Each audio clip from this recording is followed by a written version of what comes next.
बच्चों बात कर रहे थे यूनिट 3 की चैप्टर 6 जिसका नाम है रूरल डेवलपमेंट ग्रामीण विकास। और पिछले पार्ट में हमने डिस्कस किया कि रूरल डेवलपमेंट क्या होता है और क्यों नेसेसरी होता है। आज हम पार्ट 2 में चर्चा करेंगे जिसमें हम डिस्कस करेंगे ग्रामीण क्षेत्रों के लिए साख और विपणन, यानी ग्रामीण क्षेत्र के उत्थान कल्याण और विकास के लिए ऋण की रिक्वायरमेंट क्यों होती है। साथ ही ग्रामीण क्षेत्र में जो कृषक है, किसान है, उनकी उपज का उचित मूल्य मिल सके, इसलिए विपणन के बारे में भी इसमें हम चर्चा करेंगे। तो बच्चों ये पार्ट काफी इंटरेस्टिंग है, इसलिए वीडियो के अंत तक बने रहना और एक एक पॉइंट को बड़े ध्यान से सुनना, समझना और राइट डाउन करना।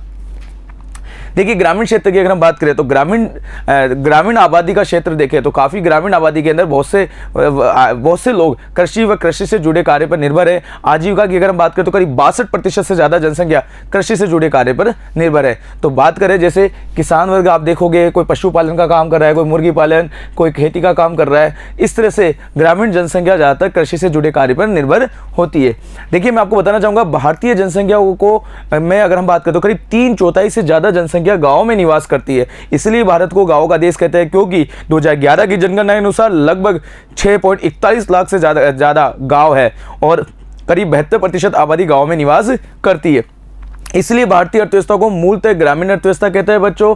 और इसीलिए वहां पे और उस आबादी का भी अगर हम बात करें तो करीब 65% आबादी कृषि व कृषि से जुड़े कार्य पर निर्भर करती है। कोई मुर्गी पालन का काम करता है, कोई मछली पालन का काम करता है, कोई रेशम कीट का पालन करता है, कोई कपास का काम करता है, कोई खेती करता है, कोई पशुपालन करता है। ऐसे बहुत से छोटे मोटे कार्य में जुड़े हुए रहते हैं, यानी उनकी आजीविका का मुख्य स्रोत कृषि और कृषि से जुड़े सहायक कार्य होते हैं। इसीलिए ग्रामीण अर्थव्यवस्था का विकास करना अत्यंत आवश्यक है। इसीलिए कृषि विकास करना, कृषि की उपज का बढ़ावा देना, उनका विपणन करना तथा कृषि आधारित उद्योग, भूमि का सुधार करना, सिंचाई, पशुपालन जैसे कार्यों को उन्नत बनाने के लिए बड़ी मात्रा में साख सुविधा उपलब्ध कराना आवश्यक है। क्योंकि ग्रामीण जनसंख्या जो है वो सबसे ज़्यादा है भारत में और ग्रामीण जनसंख्या की आजीविका का मुख्य जो सोर्स है, जो स्रोत है, वो कृषि और कृषि से जुड़े कार्य है। अतः ग्रामीण अर्थव्यवस्था तभी उन्नत और संपन्न हो सकती है जब उनके रोजगार क्षेत्र का उत्थान कल्याण किया जा सके। इसलिए ग्रामीण क्षेत्रों में साख का प्रसार करना अत्यंत आवश्यक है। इसलिए पार्ट 2 में हम डिस्कस करेंगे ग्रामीण साख के बारे में। तो बच्चों आपको समझ में आ गया, क्योंकि पिछले पार्ट में हमने जाना ग्रामीण क्या होती है, ग्रामीण अर्थव्यवस्था क्या होती है, ग्रामीण विकास क्यों आवश्यक है। अब इस पार्ट में बात करेंगे कि ग्रामीण विकास के लिए ग्रामीण क्षेत्र में साख उपलब्ध कराना अत्यंत आवश्यक है। साथ ही किसानों को या उनकी उपज का उचित मूल्य दिलाना आवश्यक है। इसलिए हम बात करेंगे यहाँ पे ग्रामीण साख और विपणन के बारे में।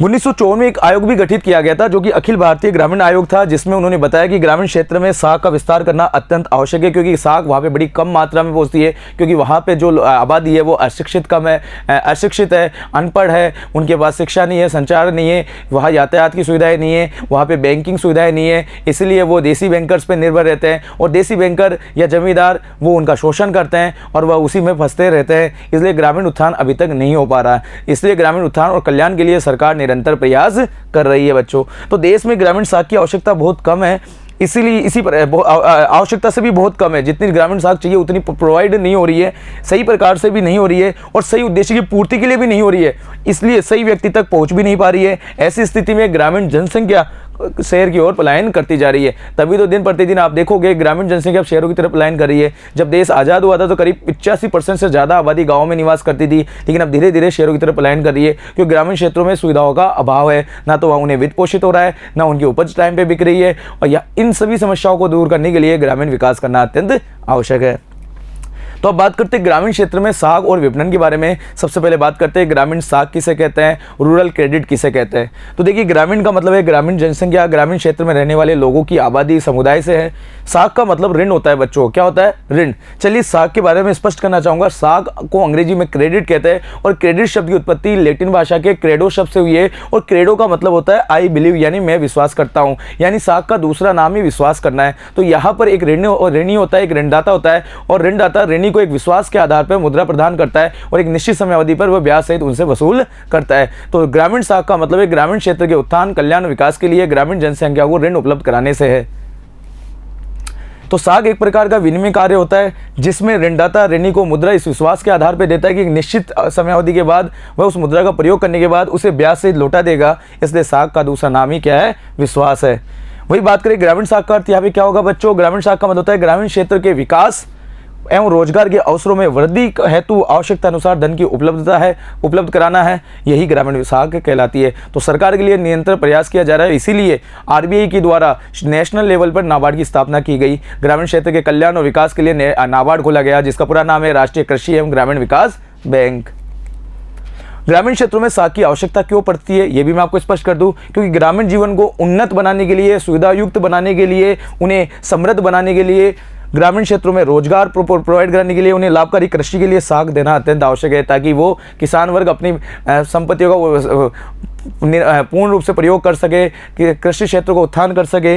इसके लिए कृषि कार्य करने के लिए, खाद बीज खरीदने के लिए, भूमि का सुधार करने के लिए, परिवहन के लिए, कुटीर उद्योगों के लिए, स्वरोजगार को बढ़ावा देने के लिए, कृषि आधारित लघु उद्योगों की स्थापना के लिए आदि चीज़ों के लिए साख की आवश्यकता होती है। इसलिए बच्चों ग्रामीण साख की आवश्यकता होती है।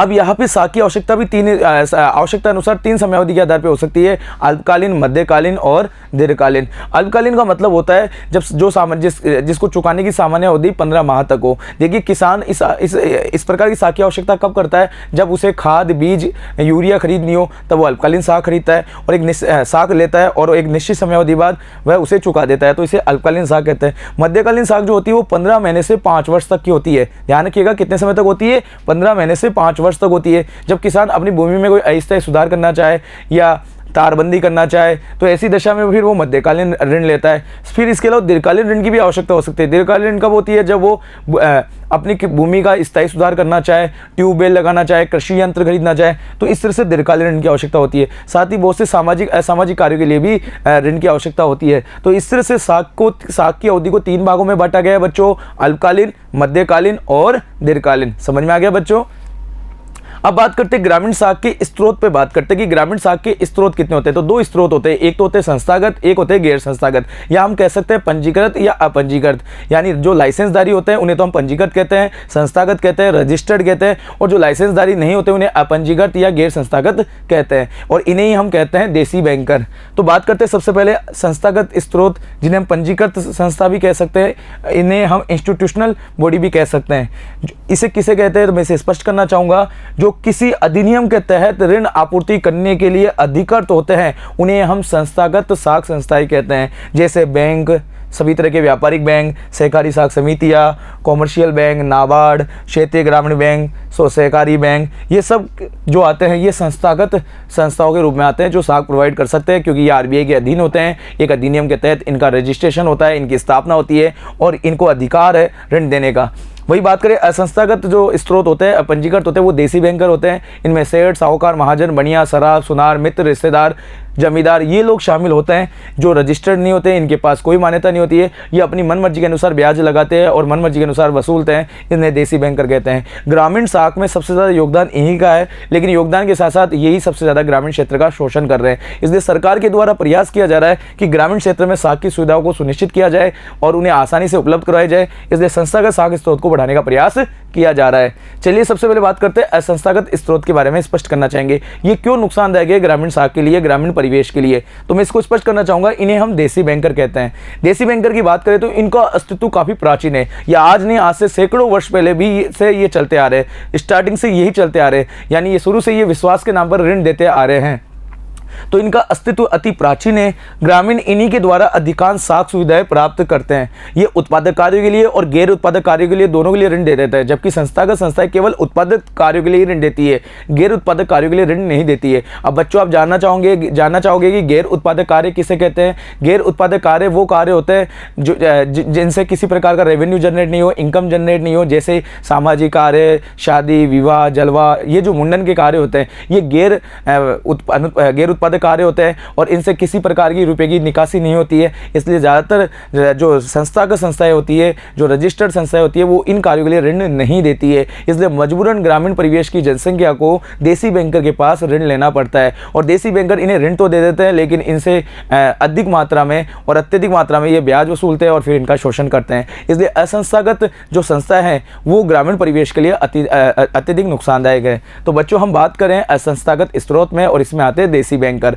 देसी बैंकर किसे कहते हैं? जो जिनका उल्लेख संविधान में नहीं हो, जो किसी अधिनियम के द्वारा रजिस्टर्ड नहीं हो, जो किसी भी बैंक के अधीन कार्य नहीं करती हो, जिनके कोई जो मान्यता प्राप्त नहीं हो, जो लाइसेंसदारी नहीं हो, उन्हें हम देसी बैंकर कहते हैं। इसमें सेठ, साहूकार, महाजन, बनिया, सर्राफ, जमींदार, रिश्तेदार, मित्र, ये लोग आते हैं। ठीक है बच्चों, अब बात करते हैं इनका अस्तित्व की बात करें तो ये बहुत पुराने प्राचीन काल से चलता आ रहे।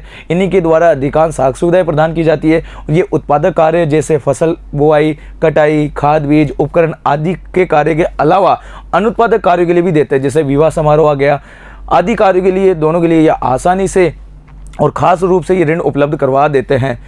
परंतु इनकी साख सुविधा कष्टदायक है, क्योंकि ये ऋण तो दे देते हैं, आप मांगोगे आपको दे दोगे, लेकिन ये गिरवी रखने के बाद ये संपत्ति हमें लौटाते नहीं है, हमसे जब ब्याज पे ब्याज वसूलते हैं, शोषण करते हैं। इसलिए तो किसान के पिता, किसान का बेटा, किसान इसमें पूरी ज़िंदगी कर चुकाने में पूरा हो जाता है। इसलिए कृषि क्षेत्र में ये सबसे बड़ा नुकसानदायक क्षेत्र माना जाता है, क्योंकि ऊंची ब्याज दरें होती है, शोषण प्रवृत्ति इनकी होती है, अशिक्षा के कारण धोखाधड़ी कर लेते हैं ये, और आदि के कारण यदि कोई एक बार इनके जाल में फंस जाता है तो वो फंसता ही चला जाता है, वो इनसे छुटकारा पाना उनके लिए मुश्किल हो जाता है। तभी तो देसी बैंकर अत्यधिक नुकसानदायक है, लेकिन क्या करें, मजबूरी है, क्योंकि ग्रामीण क्षेत्र में अभी भी साख क्षेत्र में इन्हीं का ही सबसे ज़्यादा योगदान है। इसलिए सरकार द्वारा बच्चों प्रयास किया जा रहा है कि हर ग्रामीण क्षेत्र में संस्थागत साख क्षेत्रों का विस्तार किया जाए। इसलिए जगह जगह अब व्यापारिक बैंक खोले जा रहे हैं, सहकारी समितियां खोली जा रही है, ताकि उन्हें उचित दर पे ब्याज ऋण मिल सके और सहकारी सुविधाएं मिल सके, सरकार की तरफ से योजनाओं का लाभ हो सके।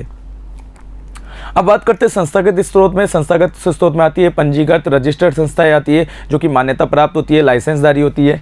आज़ादी के उपरांत पंचवर्षीय योजनाओं के माध्यम से देसी बैंकर्स के चुंगल से ग्रामीणों को मुक्त करने के लिए सरकार के द्वारा संस्थागत स्रोत को विकसित करने के प्रयास किए जा रहे हैं। जैसे सहकारी समितियां खोली जा रही है, ग्रामीण बैंक खोले जा रहे हैं, व्यापारिक बैंक खोले जा रहे हैं और नाबार्ड खोले जा रहे हैं। तो इसीलिए इन संस्थागत क्षेत्र का विस्तार किया जा रहा है। चलिए अब बात करते हैं नाबार्ड क्या है। तो नाबार्ड जो है वो ग्रामीण क्षेत्र का, कृषि क्षेत्र का वित्त प्रदान करने वाली सर्वोच्च संस्था है।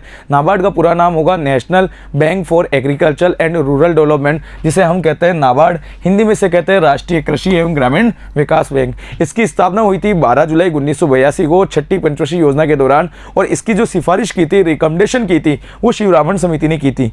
वही बच्चों मैं आपको बताना चाहूँगा जो इसका हेडक्वार्टर है, इसका जो मुख्यालय वो मुंबई महाराष्ट्र में है, और ये भारत में कृषि वित्त प्रदान करने वाली सर्वोच्च संस्था है। साथ ही ये आरबीआई के अंडर में काम करती है, आरबीआई के अधीन रह के कार्य करती है, और इसे वित्त प्रदान करने का काम भी आरबीआई ही करती है। तो ध्यान रखिएगा बच्चों, ये भी आपको जानना होगा कि नाबार्ड जो है वो ग्रामीण क्षेत्र में साख प्रोवाइड करने वाली सबसे बड़ी संस्था है और संस्थागत संस्था है।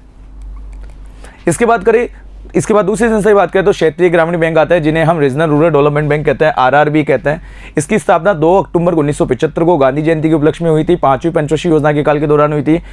इसका उद्देश्य जो है वो ग्रामीण क्षेत्र में बैंकिंग सुविधाओं का विस्तार करना है, ग्रामीण अर्थव्यवस्था को समृद्ध करना है, विकास करना है, राष्ट्रीय विकास करना है, लघु उद्योगों को बढ़ावा देना है, कुटीर उद्योगों को प्रोत्साहित करना है, ग्रामीण हस्तकारों को विकास करना है, हस्त कलाकारों को वित्तीय आवश्यकताओं की पूर्ति कराना है, उपलब्ध कराना है, वित्तीय संसाधनों का समुचित उपयोग करने के लिए कृषि क्षेत्र को अल्पकालीन, मध्यकालीन और दीर्घकालीन ऋण प्रदान करना है। तो इस तरह से आरआरबी का भी गठन किया गया। इसका जो कार्य क्षेत्र होता है वो 1 या 2 जिले में होता है, इसलिए धीरे धीरे ये सभी क्षेत्रों में जिलों में इसको विस्तारित किया जा रहा है, ताकि आसानी से ग्रामीण क्षेत्र के लोगों को रोजगार हेतु ऋण मिल सके। समस्या लेकिन ये है कि पर्याप्त साख वृद्धि के कारण अनुभवी और कुशल कर्मचारी का यहाँ पे अभी तक अभाव है। इनकी भी ब्याज दर थोड़ी ऊंची है और अनुत्पादक कार्यों के लिए ऋण नहीं देते हैं, और यहाँ पे जमा राशि संग्रह करने की एक समस्या है। इसलिए अभी भी संस्थागत क्षेत्र का विस्तार होना काफ़ी बाकी है, इसलिए सरकार इसके लिए भी निरंतर प्रयास कर रही है। तो यहाँ बच्चों आपने क्या जाना कि ग्रामीण अर्थव्यवस्था क्या होती है, ग्रामीण अर्थव्यवस्था का विकास करना क्यों आवश्यक है, और क्यों ग्रामीण जनसंख्या शहरों की तरफ पलायन कर रही है। इसलिए सरकार के द्वारा प्रयास किया जा रहा है, पंचवर्षीय योजनाओं के माध्यम से ऐसे प्रयास भी किए गए कि ग्रामीण जनसंख्या के लिए उन्हें पर्याप्त मात्रा में ऋण सुविधाएं उपलब्ध की जाए, वो देसी बैंकर्स के चंगुल से उन्हें छुटकारा दिलाया जाए, ताकि वो अपने क्षेत्र में रहते हुए विकास कर सके और उनका जीवन स्तर ऊंचा हो सके। अगले पार्ट में हम चर्चा करेंगे कृषि विपणन के बारे में। धन्यवाद।